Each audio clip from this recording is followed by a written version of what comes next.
honour and privilege to introduce our keynote speaker, who is a true inspiration, Dr. Subramanian Swamy, an economist.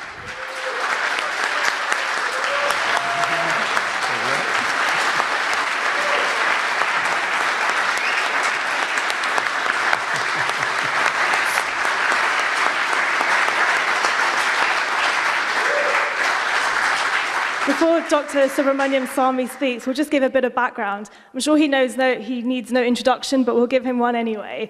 He's an economist, senior BJP leader, and his government positions have included Cabinet Minister of Commerce, Law and Justice. He's been a Member of Parliament for 5 terms since 1974. He has written numerous books on economics, politics, corruption, and is a passionate fighter for Hinduism. He opened the Kailash Mansarovar Hindu pilgrim route from the Chinese and was the first batch to go there. I think, from my point of view, I think one of the most significant things about Dr. Swamy is courage, something we need a lot more in our community. It's very rare to see someone hold these positions of responsibility and be able to openly say the things he says, be very comfortable speaking the often uncomfortable truth to the people who need to hear it. And to be able to do it so well. I think Dr. Swamy is one of the few public leaders in India who's able to connect to the younger generation so well. I'm fairly sure Dr. Swamy has the second largest Twitter following in India. That definitely says something, and I'm sure you'll see why very shortly. I think there are some notable achievements that I'd like to go over that Dr. Swamy has achieved in his time in public life. He was one of the few people who openly fighted the emergency. He's one of the very few people who's openly challenged, and in fact actually legally challenged, Sonia Gandhi more recently. And as an Oxford University alumnus, my personal favourite, he's one of the few people who's actually been banned from speaking at the university. I know the hard work it takes to actually be banned from speaking at the university, so I definitely think that's an achievement. So I'd like to now pass it on to Dr. Swamy to speak and share his thoughts with us. Dr. Swamy.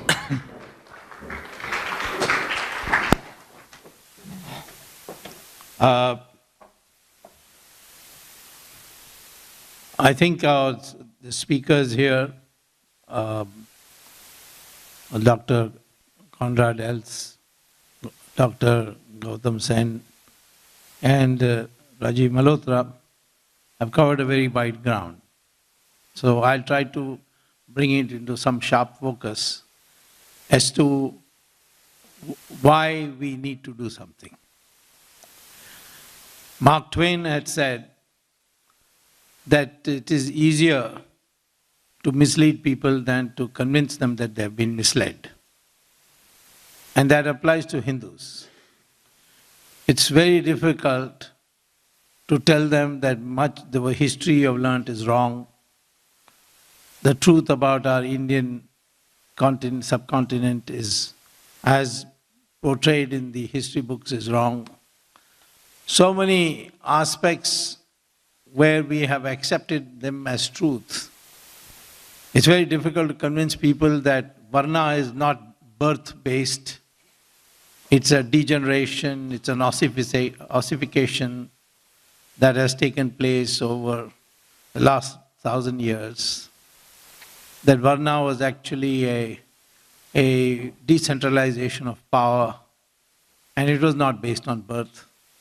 So there are so many concepts with so much baggage that we have now acquired, and some of it was systematically punched into your head, or you are brainwashed by the educational system. And if you read the speech of Macaulay in Parliament, it becomes clear that he wanted, as he said, Indian in blood, Indian in color, but Englishman in manners. And so he produced the Babus, as it was called then. So I would say today we have to break through these shackles. And the reason is that essentially the Hindu religion is under siege. It's being hit from all sides, some of it invisible, some of it visible. Take, for example, Bangladesh, which we liberated. Our Indian soldiers died for it. We were, in 1947, the Hindus were 32% of Bangladesh. Today, it is down to 7%. If this had happened in any other country, what if international furor there would have been? They would have called it a gigantic Holocaust. 500,000 Kashmiri Pandits were driven out from the valley of Kashmir only on the grounds that they were Hindus. And many of them still live in refugee camps. Not a word about it. And the process is widespread. Terrorist attacks take place in India. They are done by Islamic militants. And the people who die are mostly Hindus.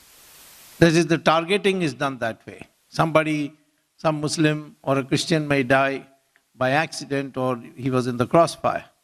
But the targeting is done that way. But nobody can speak about it. They'll have to say, no, these are not, they're not really Muslims. And how are you to judge who's a Muslim, who's not? They have to be disowned by the clerics, then I could believe it. But they have not been disowned. So terrorism is one aspect which is a looming prospect. Why? Because the emergence of something called ISIS. ISIS, well, hopefully if they can be destroyed in Syria and Iraq, well, it will be good for the world.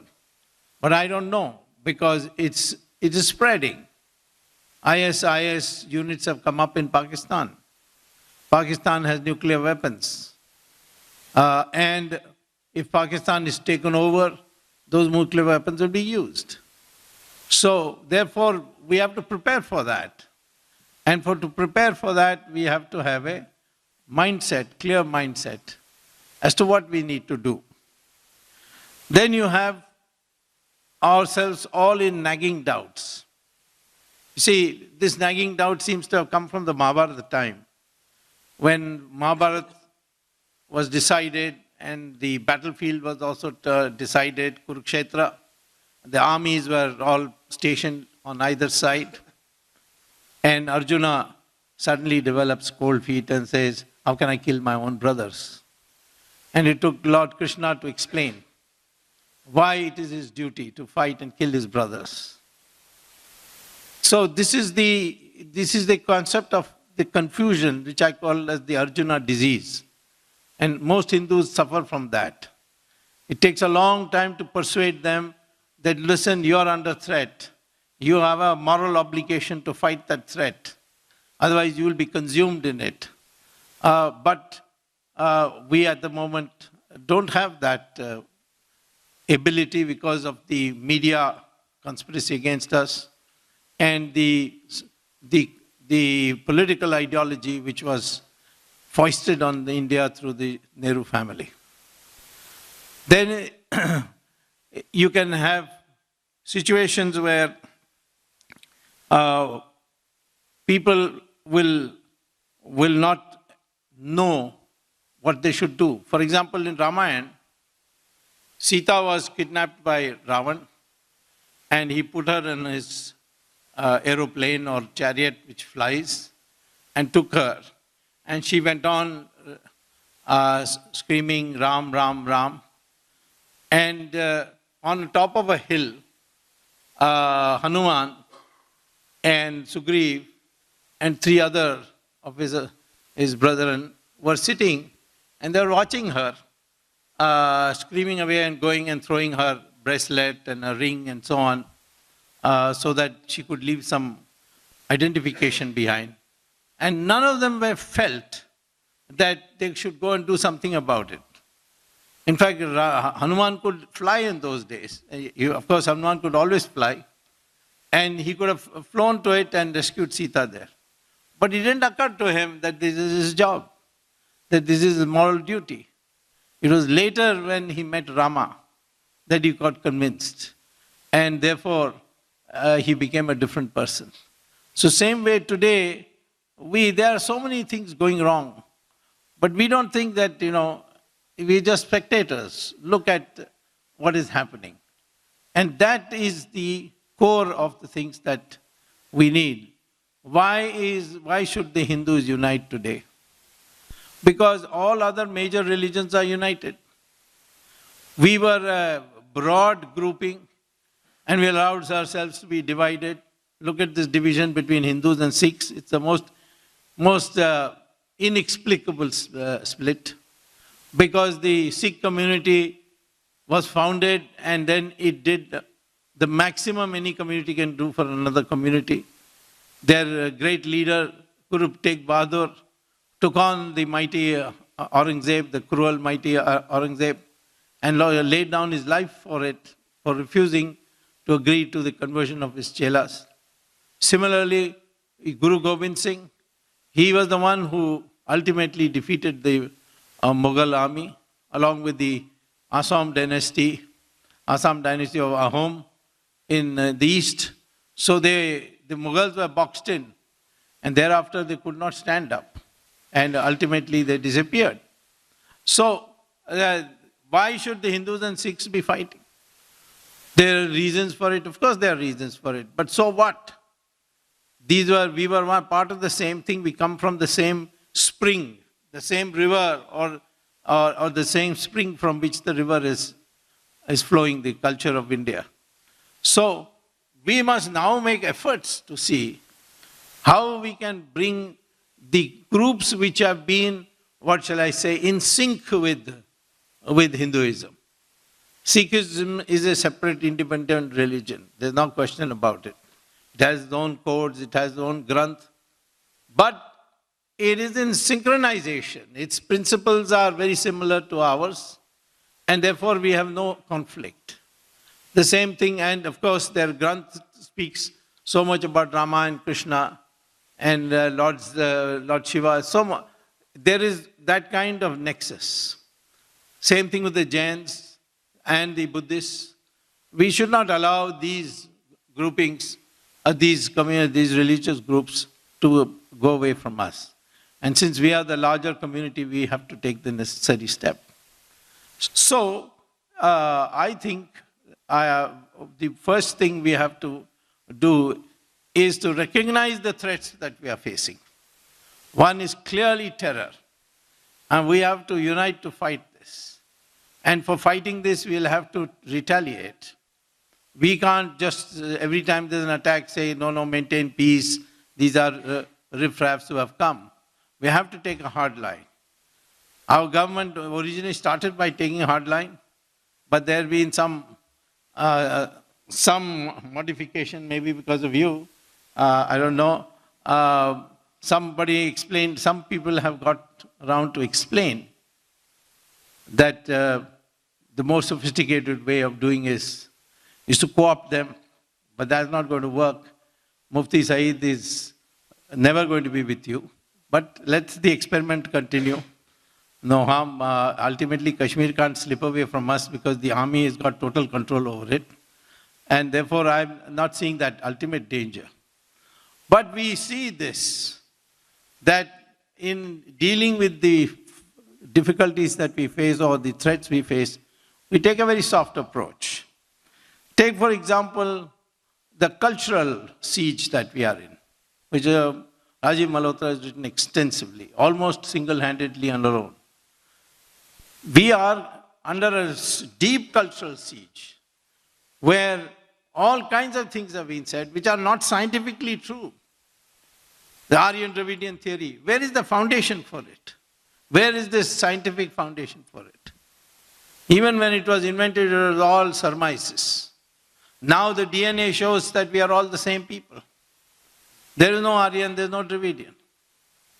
In fact, the word Aryan doesn't exist in any of our scriptures. Arya exists. Arya means cultured person. It's got nothing to do with race. In Tamil, instead of Arya, we say Ayya. So, same way, Dravid is a term which Adi Shankara invented to describe South India. And many people say that's a sandhi of two words, tra and vid. And the two of them together is now being pronounced as Dravid. And for a long time, a movement was started by the British in South India called the Dravida Munnetra Kazhagam, the Dravida Kazhagam, who maintained that they were a separate country. They are different people. And when I once explained to their leader, Shri Karunanidhi, that Dravid is a regional term, he said, no, it is not a regional term. It is our backward people of Tamil Nadu. Then I said, well, we have a cricketer, in those days he was the captain, called Rahul Dravid. Do you know what caste he is? He says, well, he didn't know, so I told him he's a Brahmin. Now, how is a Dravid Brahmin? You have Dravidian movement, why don't you take him as your member? Dravid was come from a family which went originally from south to Nagpur. And in Maharashtra, you have lots of Dravids. So here you have a clear case where the words have been twisted to make you feel that there's a difference between North and South. They say South Indians are more dark skinned than North Indians. Of course, pigmentation is responsible for that. As you get closer to the equator, the sun rays becomes more direct, and therefore the pigmentation changes color. And it's got nothing to do with race. Race, we are only one. That is, the DNA says so. We didn't come from anywhere. We're indigenous to this soil. Yeah, some little groups may have come, like the Greeks may have come, the Thai people may have come, but they just mingled. They are a very small fraction. The dominant DNA is one, for whether it's Hindu or Muslim or Brahmin or scheduled caste, all one. And it's very difficult for our people to accept this, because they look at the superficial aspects. And therefore, even linguistics is the same. Every Indian language has Sanskrit words. Tamil has 42% Sanskrit words. I once counted it in a dictionary. I found 42%. Even that I had an argument with Karunanidhi. I said, but your name is Sanskrit name, Karuna and Nidhi. How is it Tamil? So you can find in some other languages the proportion is much higher. Kannada it must be 65%, Malayalam it must be 75%, in Bengali it must be maybe 80%. And the Devanagari script, which is used by Sanskrit and also by Marathi and also by Nepali, that script, principle of that script is the same for all our scripts. If you take the Tamil ka and you want to write ki, you just put the Tamil ka and put a matra on it, which is the same as the Devanagari principle. It's there in the Bengali also, it's there in Gujarati also. So there's so much uniting factors which we do not know because of our lack of knowledge. So this is the first siege we are under is terror, and that is a serious threat coming from Pakistan and aided by Bangladesh, and it's Islamic terror. All the other terrors are localized things which you can take care of, but that's internationally backed. The problem is that Islam is an international community. Christian is an international community. Hindu is only community in name. We are all divided in 1,000 ways. And look at this. When the BJP came to power, and we still had to find our feet, there was a vote in the UN on the bombing by Israel of Hamas. And the resolution, we supported the resolution condemning Israel. Now that made us, took me by surprise, and found that it was just done by officers who said this has been the traditional policy, and they continued it. Now, of course, it won't happen again. But the fact of the matter is that why did we do it? Because the Muslims of India would be annoyed if we didn't do it. So where it comes to Muslims being affected, the attempt by the leaders of the Muslim community, the clerics, is to internationalize the thing. No matter how nice we are to the Arab countries, when the OIC meeting, that is Organization of Islamic Countries, they meet, every time they condemn us on Kashmir. Even though large number of temples have been demolished, the Hindus have been driven out, they do not allow Hindus to become residents of Kashmir, none of that will be talked about. They will just say that this is so. And it is based on a concocted history. Where does it say that the state of Kashmir is disputed? When the British let go of India, there is a famous parliament session in which the Indian Independence Act was debated and passed. And Stafford Cripps was the one who gave the principal speech, and particularly in the third reading. And what did he say? He said, there is no alternative but to create a Hindu country and a Muslim country, because they are two different civilizations. But we didn't create that, because this whole thing was aborted by Jawaharlal Nehru, and then we ended up with a situation where Pakistan treated itself as a purely Muslim country, and we were speaking about secularism, which none of us understood very clearly what it means. So, therefore, the Kashmir at that time became part of India because the Maharaja signed the instrument of accession. The instrument of accession is there in the Indian Independence Act debate of British Parliament. And what does it say? That because when the British partitioned India, they didn't partition the whole of India and Pakistan as we know it today. They partitioned those portions which they directly administered. And the remaining were kingdoms of various rajas. For instance, Kapurthala had a separate country. So did the Indore rajas have. Holkars had a separate country. Hyderabad had a separate country. They all had been declared countries. 600 countries were declared. And if you had seen the map of India, if these are 600 independent countries, it was the most moth-eaten country it could have been. It was the dynamism of Sardar Patel who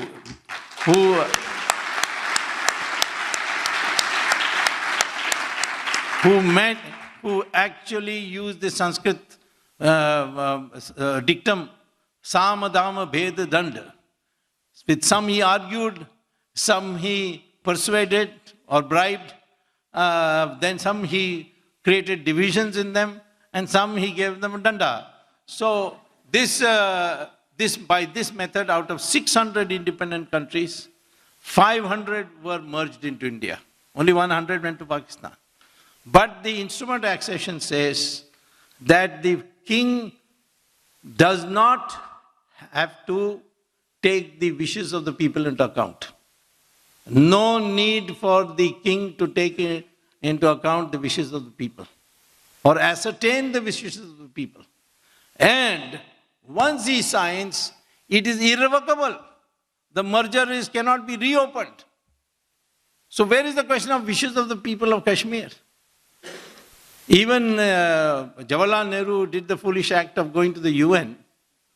There the United Nations only said conditionally, if Pakistan withdraws its troops from all of Kashmir, then we can consider the holding of a plebiscite. But Pakistan has never withdrawn, so that resolution is now become infructuous.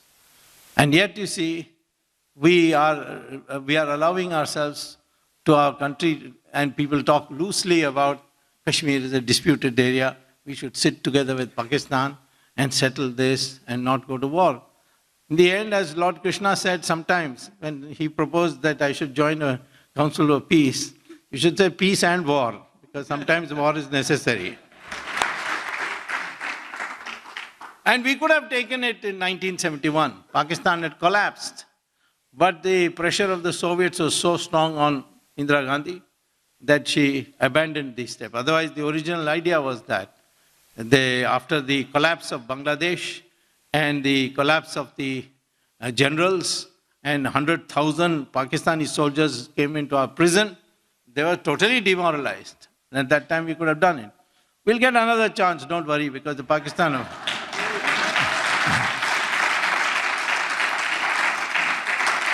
So in this you find that all kinds of things are told to you not to do what will unite your country. Caste is one thing.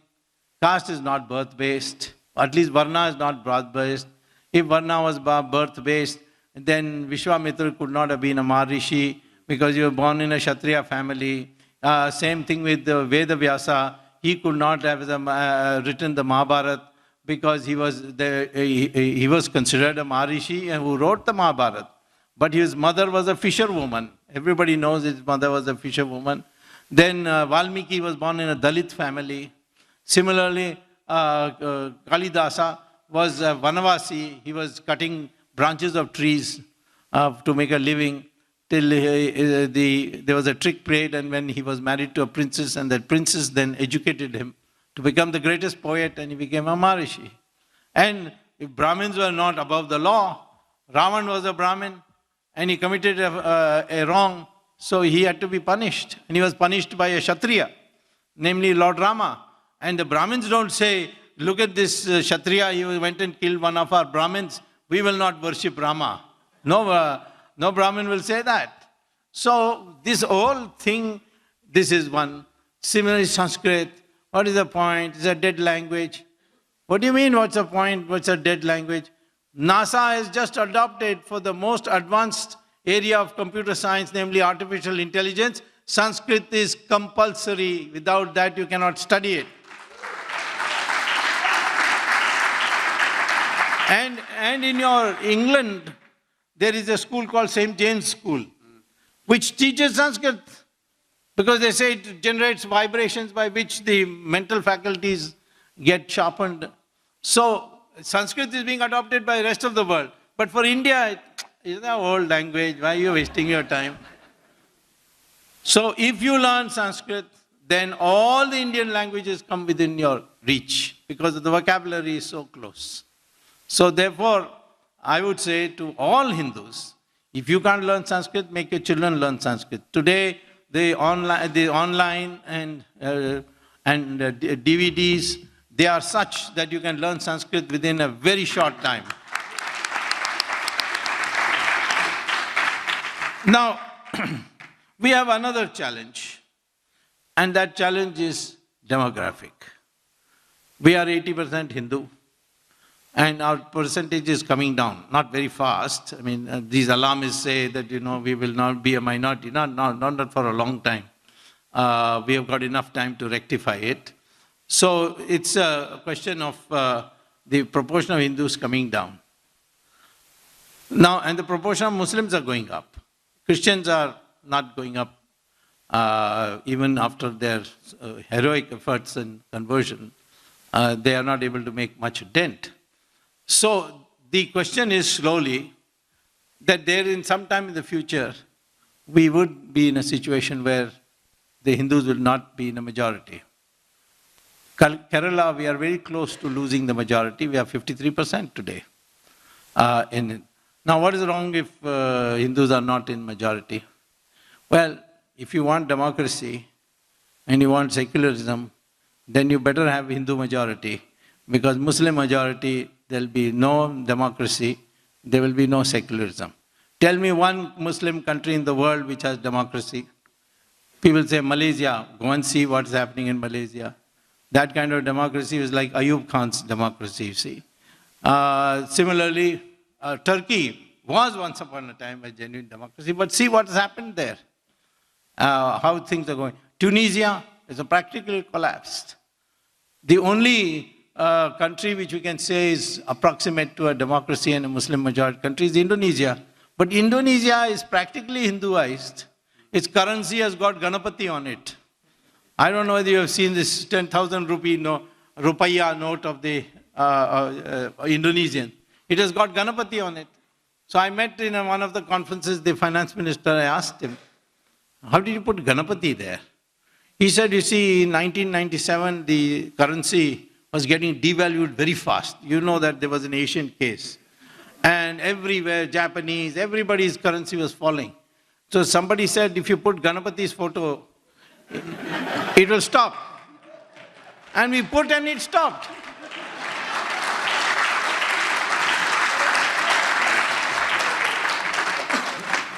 Their airline is called Garuda Airline.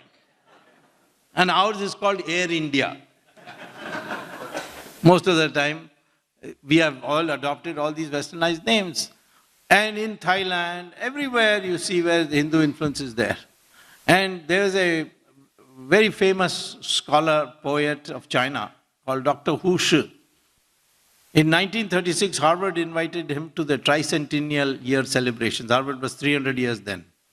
So they called all scholars from all over the world, and they called him. He was president of Beijing at that time.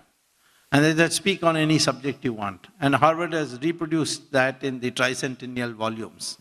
And his speech was titled, The Indianization of China, a case of peaceful borrowing, a case of peaceful borrowing. And what does he say? Without firing a single bullet, the Hindus had completely won over us, and we adopted blindly all their concepts of how, what concepts? How a mother should behave to a son, how a father should behave to his daughter, how a husband should behave to his wife, all interpersonal relationship, this, all that. We adopted a monkey king also. They have a monkey king in China. So, therefore, all these things explain that the power of ideas which the Hindus had, that was the most important thing. We never lifted the gun to go across frontiers. We went all the way to Cambodia. You can still see temples in Vietnam. You can see them in most parts of China. You see long, tall statues of Shiva even there. So, therefore, this is the way we spread. But Islam spread by the sword. And there too, there is a publications of Al-Qaeda which says that India is an unfinished chapter of Islamic history. Why? Because they say, we went to, Islam conquered Persia when the Zoroastrians were ruling it. And 15 years we converted the whole of Persia into 100% Muslim. Babylon, Mesopotamia, which is now known as Iraq, in 17 years, 100% Muslim. Egypt, 21 years, 100% Muslim. Christians converted Europe in 50 years. But India, 800 years of Muslim rule, 200 years of Christian rule, and you're still 80%. Because the true history is that we kept fighting. Whether it was fighting and losing, fighting and winning, Shivaji won, Rana Pratap lost, Kattabomman in Tamil Nadu lost, Rani Chennamma lost, Rani Jhansi lost. But they created an atmosphere. And they created a mental outlook that we must continue to fight, and they continued to fight. Clement Attlee, after he ceased to be Prime Minister, came to give a lecture at Calcutta. And there he stayed in the house of the Chief Justice. And the Chief Justice asked, you won the war, and you are, victorious, and yet we never thought that after becoming victorious you will leave India like this. Was it Mahatma Gandhi's Quit India movement which convinced you that you should not say? So Attlee said, no, Mahatma Gandhi certainly was a great man. He united the country. He produced a national organization called Congress Party.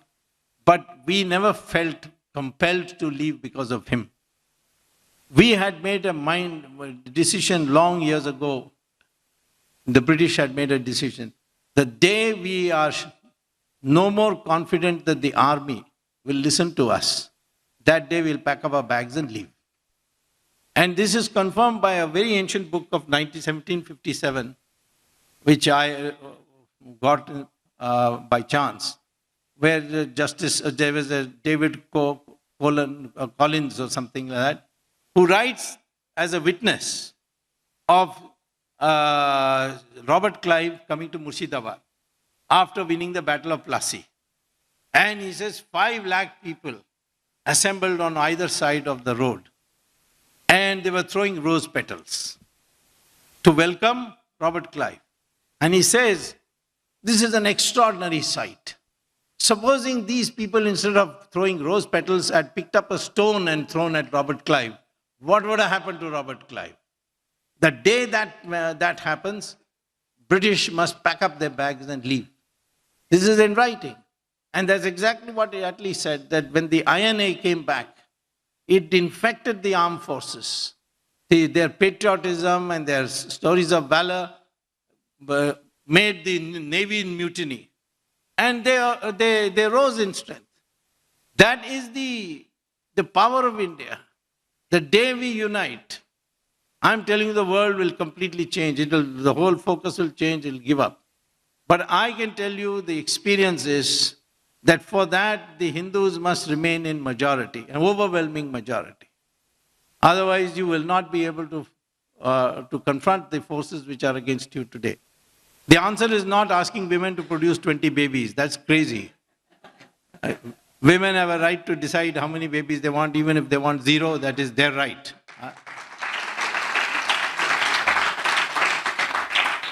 But at the same time, the answer lies in a number of measures: uniform civil code, equal application of family planning, and let me tell you, if anyone from another religion wants to return after acknowledging that his ancestors were Hindus, he's not wanting to convert, he wants to deconvert.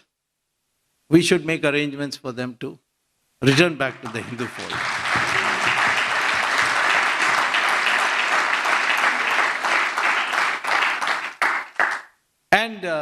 But for that, we have to give up this Varna system. Because many people ask me, when I return, what caste will I have? So I said, you take any, who knows you're a Brahmin or not. If you say I'm a Brahmin, they will have to accept. No, everybody calls me a Brahmin, but nobody has got any proof that I'm a Brahmin. They assume I'm a Brahmin. So I said, if you, particularly if you go to be a professor or something like that, you can easily say, oh, why you bother? You just say I'm a Hindu. There is a movement in our Hindu, the Arya Samajis, they don't have any caste at all. Of course, they have gone to the other extreme saying no Murti Puja and all that. But at the same time, I think we must take a cue from that. This whole Varna system was created as a division of labor, as a decentralization of power. The 2 rishis got together, one Rishi Bhrigu, another Rishi Bhardwaj. They sat down and said, what is the social system that's best for us? And Bhrigu said that there are 4 sources of power. One is learning, knowledge. Second is weapons. Third is wealth. Fourth is land. And these should not be, more than one of these should not be with anybody. So if somebody is going for learning, he must not have weapons, he must not have wealth, he must not have land. And the traditional Brahmins and Acharyas used to live most simply. And even today, the Acharyas live so simply. You compare the way Baba Ramdev dresses with the Pope. Pope has got satin gown, diamond necklace, ruby necklace. His topi is full of jewels. Whereas Baba Ramdev just has done bhagwa, cloth around him. So therefore, and this is demonstrated how many times. Mahatma Gandhi wore a langoti and he led the nation to liberation, in the sense that he became the repository of our freedom movement, even if the British got frightened of Subhash Chandra Bose. But ultimately there was Mahatma Gandhi to take charge and create an orderly transfer as much as he could. So, but Americans used to ask me, how is it that you people followed Mahatma Gandhi? He is not properly dressed. So I said, your leadership must be properly dressed. He said, of course, they must have the best suit, the best tie, shining shoes. I said, what happens if Mahatma Gandhi comes and says, I'll lead a freedom movement in your country? He said, we'll put him in jail for indecent exposure. So, that is the American way of looking at it. Ours is never, we have never made wealth as the determination of social status. In fact, the highest was for people with sacrifice and learning. And those values are the ones that made us consider the Chinese travelers, whether it's Vasco da Gama or anyone else who came from abroad, who said this is the most honest country we have seen. Because we never venerated money. We never decided our social structure on money. And that value is something that, therefore, we must have material progress. But it should be harmonized with spiritual values. And then only you will have a perfect society which is free. Otherwise, there will be greed. More and more materialism means greed. And greed means corruption. Corruption means destruction, ultimately. So, these are some of the things that you have to learn. And I would say, therefore, please forget the fact that you're in Britain or elsewhere. Even the British and the Americans are now becoming very clever. The American ambassador to India is an Indian. Now, they haven't sent a white American to be ambassador. All these years, they have never sent an Indian. This time they sent an Indian. To Sri Lanka also, they have sent a man of Indian origin. And here, your advisor, Amrish Patel, is your advisor to the Prime Minister. Very articulate spokesman. And he's an Indian. Of course, he's a British resident. You can be British residents. You can be an American resident. But the Hindu identity should be like for every other religious groups, a integrated national community. And you should act as that. And we are not against any religion. There's a eminent Sikh intellectual sitting amongst us who said this secularism, please don't use this word, use plurality. And he said that there's no secularism word in our language, there is Bahuda. Like Bahuda, Ekam Sat Bahuda Vadanti. The same way, Bahuda means the acceptance of multiplicity and plurality. So we don't say that secularism means we have nothing to do with religion, we are totally neutral. Not at all. It's only the acceptance of plurality. You have your way, I have my way, we both live together. So therefore, I think this mental consciousness, this mindset, that has to come. And my last sentence would be to tell you, the most important thing is to develop what is called as the Hindu mindset. And the mindset is demonstrated by two incidents, two examples. People think that if you have large numbers behind you, you're a very strong person. Now take in a place, there are 1,000 goats at one place. And one tiger comes. The goats see it. They are in majority. They have the numbers. But they will run the moment they see the tiger. Why? Because the mind, fear is in its mind. It won't think of surrounding the tiger and kicking it till it's dead. Similarly, in a circus, there will be 5 strong lions, well fed, and a thin, lean ringmaster will walk in. He'll close the door, and then he'll crack the whip and say, climb up. All these lions will climb up on the bench. Then he'll say, open your mouth. They'll all open their mouth. Then he'll put his head in each one of them. And all the people sitting in the circus will clap and cheer. But the question is, why none of these lions bite his head off? Because that's how they've been brought up. They've been brought up to obey. They have been kept in captivity and they've been taught to obey from when they were cubs. And so their mindset is, they don't understand their strength. It's like Hanuman, he didn't understand his strength till it was pointed out to him. So the same way, the mindset is important. People used to ask me why Dr. Manmohan Singh as Prime Minister was so afraid of Sonia Gandhi. He is sitting on the chair of the Prime Minister and she is nobody, and he can even have sent her to jail. And in fact, if he had asked you something about her, you could have given him the offenses that she has committed and he could have sent her to jail. I said, his name is Manmohan Singh. He's a circus Singh.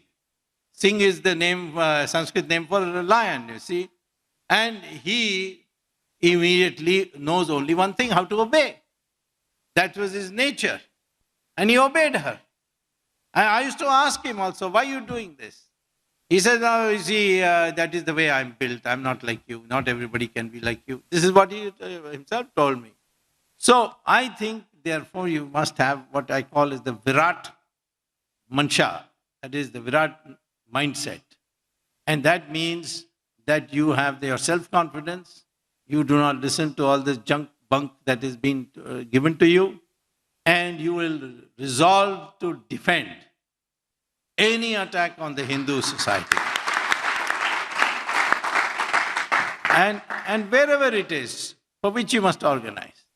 That is the new Hindu that has to be created. You may be good British citizens, but you are an internationally part of a Hindu community. And therefore, and you stand for its values, which values are now being increasingly accepted in the West. Newsweek some years ago had an article, now we are all Hindus. They're saying that people now are saying that, cremation is now out of date. I mean, cremation is in and burial is out of date. They are saying that all religions lead to God. Only Hindu religion says that. Christianity doesn't say that. Islam doesn't say that. Only religion which says that. So he said these concepts, and they prefer logic, theology, which we have. We don't have any prophet to tell us what to believe. We have books, and some of those books can be even amended. Vedas can't be amended, but certainly Shastras can be amended. So this is the way in which we have built a scientific mind. It's the most scientific religion, and we must own it and stand up for it. That is the message that I would like to give you. Thank you very much.